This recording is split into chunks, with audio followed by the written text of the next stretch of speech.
Malam turun perlahan di pelataran Candi Borobudur. Kabut tipis menggantung di antara stupa-stupa batu yang bisu, seolah menyembunyikan rahasia berabad-abad. Angin berdesir lirih, menyentuh relief kuno yang menyimpan kisah tentang kebajikan dan pencerahan. Namun malam itu, yang bangkit bukanlah doa, melainkan ketakutan. Penduduk desa sekitar tak lagi berani melintas setelah azan Isya berkumandang. Warung-warung tutup lebih cepat, pintu rumah dikunci rapat. Nama itu berbisik dari mulut ke mulut, Rangga Wijaya. Seorang preman yang tak pernah tersentuh hukum. Tubuhnya tinggi, sorot matanya dingin, dan langkahnya berat seperti dentuman genderang perang. Konon, ia tak pernah kalah dalam perkelahian. Pisau patah di kulitnya, pukulan tak meninggalkan memar. Bahkan pernah terdengar kabar, peluru yang dilepaskan ke arahnya justru memantul dan melukai penembaknya sendiri. Entah cerita itu benar atau sekadar mitos, tapi satu hal pasti, tak ada yang berani memujinya. Di siang hari, Rangga duduk di warung kopi paling ujung desa, dikelilingi anak buahnya yang menyebut diri mereka, Laskar Stupa. Mereka memungut uang keamanan dari pedagang dan sopir wisata. Siapa yang menolak, dagangannya hancur keesokan pagi. Tak ada saksi, tak ada bukti, hanya rasa takut yang mengendap seperti kabut pagi. Namun Rangga tak hanya menguasai manusia.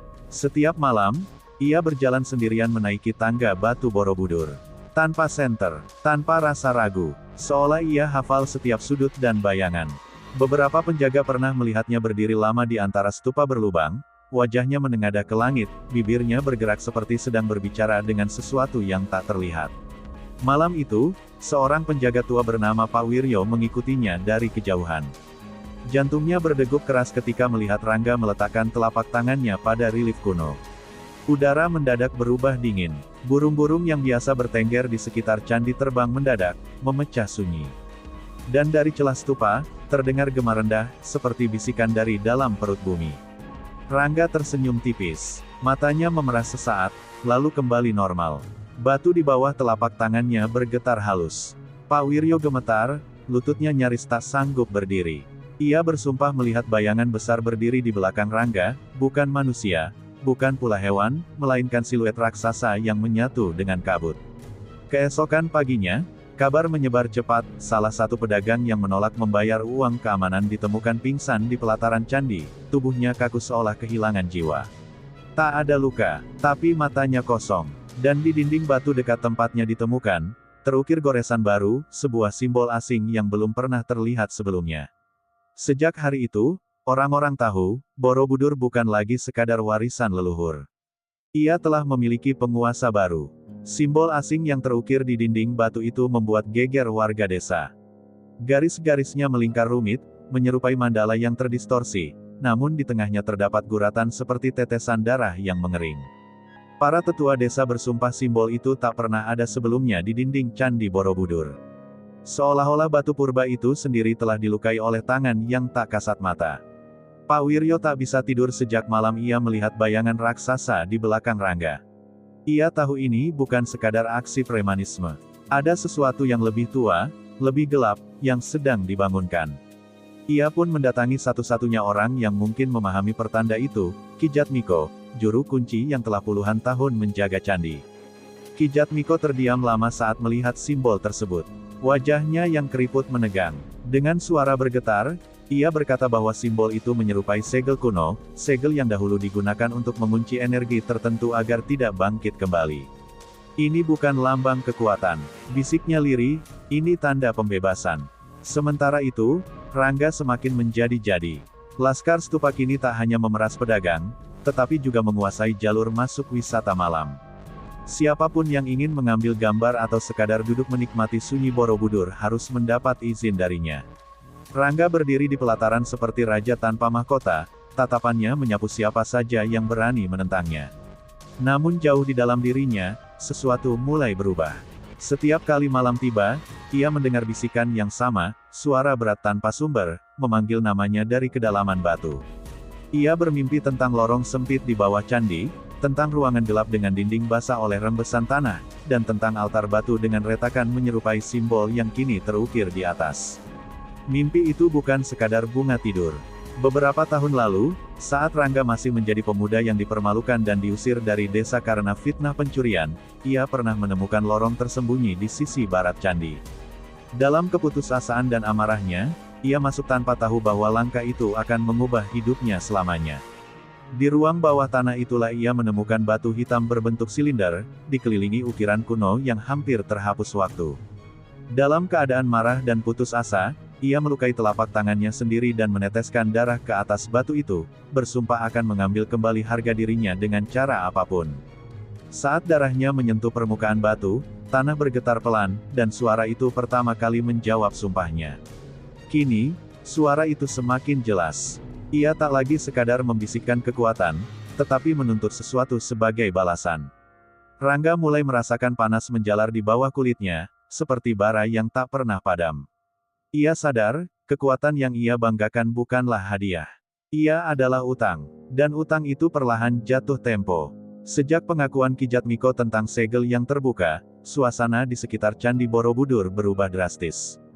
Retakan-retakan halus mulai muncul di beberapa relief, bukan retakan biasa akibat usia, melainkan garis tipis membentuk pola yang sama seperti simbol misterius itu. Seolah batu purba sedang merintih dalam diam. Ki Jatmiko mengumpulkan para tetua desa malam itu juga. Di bawah cahaya lampu minyak yang redup, ia membuka kembali naskah tua peninggalan leluhurnya, sebuah catatan tentang penjaga tanpa raga, yang dahulu pernah mencoba bangkit melalui perantara manusia yang dikuasai amarah. Catatan itu menyebut satu hal yang membuat semua orang terdiam, kekuatan tersebut tidak bisa dihancurkan, hanya bisa dipindahkan. Sementara itu, Rangga mulai kehilangan kendali atas tubuhnya sendiri. Panas di bawah kulitnya kini terasa seperti api yang menyala-nyala. Urat-urat di lengannya kadang menghitam sesaat lalu kembali normal. Setiap kali ia marah, angin di sekitarnya berputar tak wajar, debu beterbangan tanpa sebab. Anak buahnya mulai saling pandang dengan ketakutan, meski tak satu pun berani bertanya. Suatu malam, bisikan itu berubah menjadi perintah. Naiklah ke puncak. Suara berat itu menggema dalam kepalanya. Tanpa sadar, Rangga berjalan menuju tingkat tertinggi candi, Arupadatu, wilayah yang melambangkan kesempurnaan spiritual. Ironisnya, langkah seorang preman penuh dendam kini menapaki tempat yang dibangun untuk mencapai pencerahan. Saat ia menyentuh salah satu stupa berlubang, tubuhnya bergetar hebat. Kilatan bayangan hitam muncul lebih jelas dari sebelumnya, kini bukan hanya siluet, melainkan sosok tinggi dengan mata kosong seperti lubang tanpa dasar. Sosok itu berdiri tepat di belakangnya, menempel seperti bayangan yang memiliki kehendak sendiri. Di bawah sana, Pak Wiryo kembali menyaksikan kejadian itu. Namun kali ini bukan hanya ia. Dua penjaga lain melihat cahaya gelap, bukan terang, melainkan semacam kilap kelam, memancar dari sela-sela stupa. Tanah bergetar lebih kuat dibanding malam sebelumnya.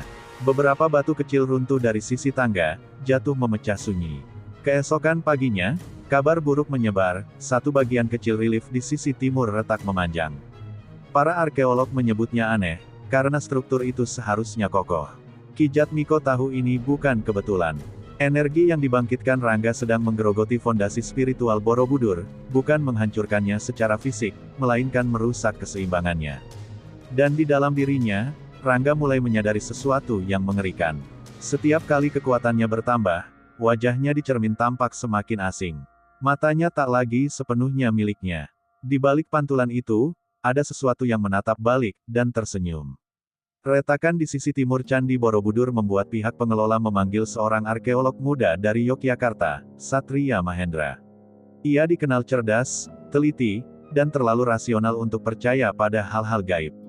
Namun saat pertama kali ia menyentuh batu yang retak itu, ada sensasi aneh, seperti denyut halus, seakan batu tersebut masih hidup.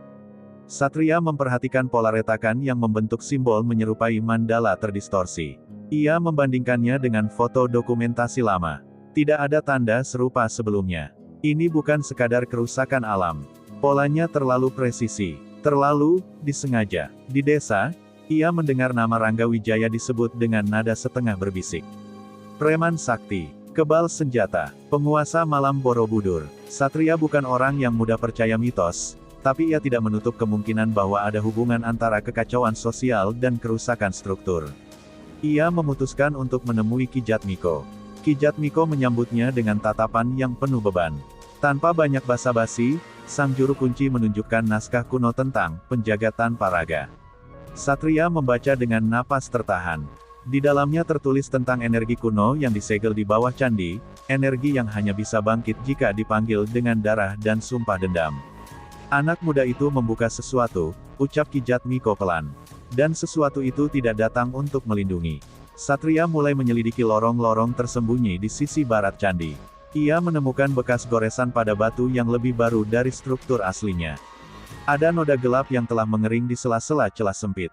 Hatinya bergetar ketika menyadari bahwa seseorang benar-benar pernah melakukan ritual di tempat itu. Sementara itu, Rangga semakin sering berbicara sendiri. Anak buahnya mulai menjauh saat ia tertawa tanpa sebab. Suara dalam kepalanya kini tak lagi berbisik, ia memerintah. Belum cukup, kata suara itu.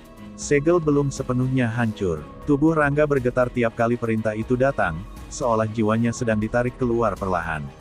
Suatu sore, mata Satria dan Rangga akhirnya bertemu di pelataran. Tatapan keduanya beradu dalam diam. Satria melihat sesuatu yang tak bisa dijelaskan, bukan sekadar preman penuh amarah, tetapi wadah dari kekuatan yang jauh lebih tua dari sejarah. Dan Rangga, untuk pertama kalinya, merasakan ancaman yang bukan berasal dari senjata, melainkan dari kebenaran. Tatapan antara Rangga dan Satria di pelataran Candi Borobudur sore itu bukan sekadar pertemuan dua manusia. Udara terasa lebih berat, seperti langit menggantung rendah di atas kepala mereka. Rangga menyeringai tipis, namun di balik sorot matanya yang merah samar, ada kegelisahan yang tak bisa ia sembunyikan. Sejak pertemuan itu, Rangga memperketat kekuasaannya. Laskar Stupa diperintahkan berjaga siang dan malam. Setiap sudut desa diawasi, setiap orang asing dicurigai. Tak ada yang boleh mendekati sisi barat candi tanpa izin darinya. Ia seperti raja yang takut tahtanya direbut, padahal tahta itu dibangun dari bisikan dan darah. Namun kekuatan dalam dirinya kini semakin sulit dikendalikan. Kadang, tanpa sadar, batu di bawah kakinya retak halus saat ia marah. Lampu-lampu jalan berkedip ketika ia melintas. Anak buahnya mulai saling berbisik, beberapa bahkan memilih kabur diam-diam di tengah malam. Mereka tak lagi melihat Rangga sebagai pemimpin, melainkan sebagai sesuatu yang lain. Di malam tanpa bulan, suara itu kembali muncul, lebih dalam, lebih dingin. Bangun sepenuhnya, katanya. Rangga merasa dadanya seperti diremas dari dalam. Bayangan hitam kini tak hanya berdiri di belakangnya, tetapi menyatu dengan gerak tubuhnya. Setiap langkah Rangga meninggalkan jejak dingin di batu, seperti sisa embun yang tak wajar. Sementara itu, Satria menemukan fakta baru dari naskah kuno yang diberikan Ki Jatmiko. Energi yang dibangkitkan bukanlah roh penjaga, melainkan entitas yang dulu hampir menguasai kesadaran seorang pertapa di masa lampau. Pertapa itu memilih mengorbankan dirinya agar segel tetap tertutup. Dan kini, sejarah itu seakan terulang, hanya saja wadahnya adalah seorang preman yang dipenuhi amarah. Rangga mulai bermimpi bukan lagi tentang lorong gelap, melainkan tentang lautan manusia berlutut di hadapannya. Dalam mimpinya, ia duduk di atas stupa utama seperti penguasa mutlak, sementara bayangan raksasa berdiri di belakangnya seperti mahkota kelam. Ia terbangun dengan napas memburu, dan untuk pertama kalinya, ia merasa takut pada dirinya sendiri. Di desa, seorang anak kecil tiba-tiba jatuh pingsan setelah tanpa sengaja memegang batu kecil yang retak dari sisi candi. Tubuhnya dingin seperti terserap sesuatu. Kabar itu membuat kepanikan menyebar. Ki Jatmiko sadar, energi itu kini mulai merambat keluar dari pusatnya. Ia tak lagi terkurung di tubuh Rangga semata. Dan di puncak Borobudur, di antara stupa-stupa yang sunyi, Rangga berdiri sendirian lagi. "Aku penguasamu," bisiknya pada bayangan yang menempel di kakinya. Namun kali ini, bayangan itu bergerak lebih dulu, dan terdengar suara lirih menjawab, "Tidak, kau hanyalah pintu." Jawaban bayangan itu terus terngiang di kepala Rangga, "Kau hanyalah pintu." Kata-kata itu menghantam kesadarannya lebih keras daripada pukulan manapun yang pernah ia terima. Untuk pertama kalinya, ia merasa bukan penguasa, melainkan alat. Di sisi lain, Satria dan Ki Jatmiko menyadari waktu mereka semakin sedikit. Retakan di beberapa relief Candi Borobudur semakin meluas, membentuk pola yang mengarah ke puncak Arupadatu, tingkatan tertinggi yang melambangkan pembebasan dari dunia nafsu dan bentuk. Ironisnya, justru di sanalah pusat gangguan itu berdenyut paling kuat. Ki Jatmiko membuka bagian terakhir dari naskah kuno yang selama ini ia sembunyikan.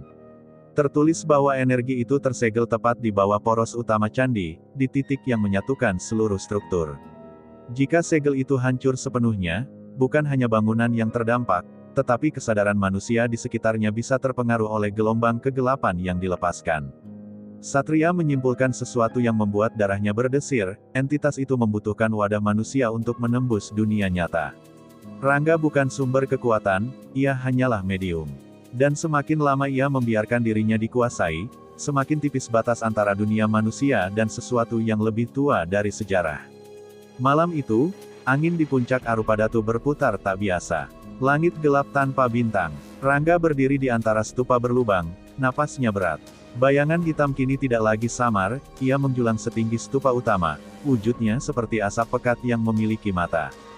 Buka yang tersisa, perintahnya. Tiba-tiba tubuh Rangga terangkat beberapa senti dari permukaan batu. Urat-urat hitam menjalar di lehernya. Ia berteriak, bukan karena kesakitan, tetapi karena perlawanan. Untuk sesaat, kesadaran aslinya muncul kembali. Ia teringat masa kecilnya, ibunya yang pernah mengusap kepalanya dengan lembut, sebelum semua berubah menjadi kebencian. Di bawah, Satria dan Ki Jatmiko menyaksikan cahaya kelam menyembur dari sela-sela stupa utama. Tanah bergetar lebih keras dari sebelumnya. Beberapa batu kecil runtuh dari sisi tangga. Satria sadar, jika malam ini gagal dihentikan, segel terakhir akan pecah. Dan di puncak itu, Rangga akhirnya memahami kebenaran yang paling mengerikan. Kekuatan yang ia banggakan bukan memberinya kendali atas Borobudur, melainkan sedang menggunakan tubuhnya sebagai gerbang untuk menguasai semuanya. Langit di atas Candi Borobudur berubah merah temaram saat gerhana bulan mulai merayap perlahan. Cahaya pucat yang tersisa membuat stupa-stupa tampak seperti bayangan makhluk purba yang berdiri mengelilingi puncak. Udara terasa berat, seolah seluruh alam menahan napas. Di Arupadatu, tubuh Rangga melayang beberapa senti di atas batu. Urat-urat hitam kini menjalar hingga ke wajahnya. Matanya tak lagi sepenuhnya manusia, pupilnya melebar, gelap seperti lubang tanpa dasar. Bayangan raksasa di belakangnya semakin padat, semakin nyata, membentang seperti sayap kelam yang hendak menelan langit. Segel terakhir, sekarang. Suara itu menggema, bukan hanya di kepala Rangga, tetapi di antara batu-batu candi. Getarannya terasa hingga ke desa. Anjing-anjing melolong bersamaan. Lampu-lampu rumah berkedip dan padam. Beberapa warga terjatuh karena tanah berguncang tak wajar. Satria dan Ki Jatmiko berlari menaiki tangga, melawan angin yang berputar liar. Setiap langkah terasa lebih berat dari sebelumnya, seolah ada tekanan tak terlihat yang menahan mereka. Di tengah tangga, Satria melihat retakan besar membelah salah satu relief, membentuk simbol yang kini bersinar redup seperti bara. Di puncak, Rangga menjerit. Untuk sepersekian detik, kesadarannya kembali. Aku bukan pintu, teriaknya, berusaha menahan kendali atas tubuhnya sendiri. Namun bayangan itu justru menembus punggungnya, menyatu lebih dalam. Wajah Rangga terdistorsi antara kemarahan dan ketakutan.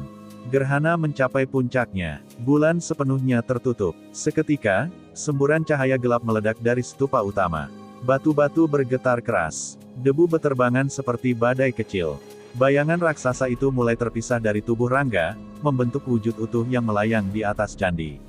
Satria akhirnya tiba di pelataran tertinggi. Ia menyaksikan dengan napas tercekat, Rangga kini terjatuh berlutut, sementara sosok kelam itu berdiri bebas, lebih tinggi dari stupa manapun. Matanya kosong, namun terasa menatap ke segala arah sekaligus. Dan saat gerhana mulai berlalu perlahan, sosok itu mengeluarkan suara pertama yang benar-benar terdengar jelas oleh semua yang ada di sana, suara dalam dan menggema yang bukan milik manusia. Gerbang telah terbuka. Sosok kelam itu melayang di atas puncak Candi Borobudur, membentang seperti kabut pekat yang memiliki bentuk. Setelah kata-kata, gerbang telah terbuka, menggema, udara terasa membeku. Bahkan angin pun seakan berhenti bergerak. Rangga tersungkur di atas batu, napasnya tersengal. Tubuhnya terasa kosong, seperti baru saja dirampas dari dalam. Namun ia masih hidup, masih sadar. Dan untuk pertama kalinya, ia melihat wujud penuh dari kekuatan yang selama ini ia banggakan. Itu bukan pelindung, bukan penjaga, itu sesuatu yang lapar. Satria melangkah maju, meski lututnya gemetar. Ia sadar melawan makhluk itu dengan kekuatan fisik adalah mustahil. Ia teringat isi naskah kuno, bahwa entitas itu hanya bisa bertahan jika wadahnya menyerah sepenuhnya. Jika kehendak manusia yang menjadi pintu tetap melawan, gerbang tak akan stabil. Rangga, dengarkan aku, teriak Satria melawan gema berat yang menggetarkan batu. Itu bukan kekuatanmu, itu meminjam amarahmu. Bayangan itu bergetar, lalu mengayunkan gelombang gelap ke arah Satria. Batu di sekelilingnya retak, Kijat Miko tersungkur, hampir terlempar dari tangga. Namun tepat sebelum gelombang itu menyentuh Satria, Rangga bangkit dengan sisa tenaganya dan berdiri di antara mereka. Aku, bukan pintu, bisiknya lirih, tapi kali ini suaranya tegas. Bayangan itu berusaha kembali menyatu dengan tubuh Rangga, namun ia melawan. Urat hitam di tubuhnya menyala seperti bara, seolah membakar dirinya sendiri dari dalam. Ia teringat wajah ibunya, masa kecilnya, dan semua kebencian yang selama ini ia pelihara. Kebencian itulah yang membuka segel. Dan kini, hanya dengan melepaskannya, ia bisa menutupnya kembali. Satria mulai melafalkan kalimat dari naskah kuno, bukan mantra sihir, melainkan pengingat tentang keseimbangan dan kesadaran. Kata-kata itu menggema di antara stupa, menciptakan resonansi yang berbeda dari suara entitas. Dua getaran saling bertabrakan di udara. Bayangan itu meraung marah, bentuknya mulai terdistorsi. Ia tak bisa sepenuhnya terwujud tanpa kepasrahan Rangga. Dan di atas batu purba yang telah menyaksikan berabad-abad sejarah, seorang preman sakti kini berperang melawan kegelapan, bukan dengan pukulan, tetapi dengan keputusan paling sulit dalam hidupnya. Raungan entitas itu mengguncang puncak Candi Borobudur. Bentuknya mulai terpecah seperti asap yang tertiup badai, namun setiap kali ia melemah, ia berusaha kembali menyatu dengan tubuh Rangga. Pertarungan itu bukan lagi soal kekuatan, melainkan soal siapa yang menyerah lebih dulu. Rangga berlutut, darah menetes dari sudut bibirnya. Tubuhnya bergetar hebat, seolah setiap tulangnya sedang dipatahkan dari dalam. Urat hitam yang menjalar di kulitnya kini menyala terang, lalu meredup, lalu menyala lagi. Ia tahu satu hal, selama ia masih menyimpan amarah dan keinginan untuk berkuasa, makhluk itu akan selalu punya celah untuk kembali. Satria terus melafalkan kalimat keseimbangan dari naskah kuno. Suaranya serak, namun tak berhenti. Kijat Miko ikut bersujud, berdoa dengan suara bergetar.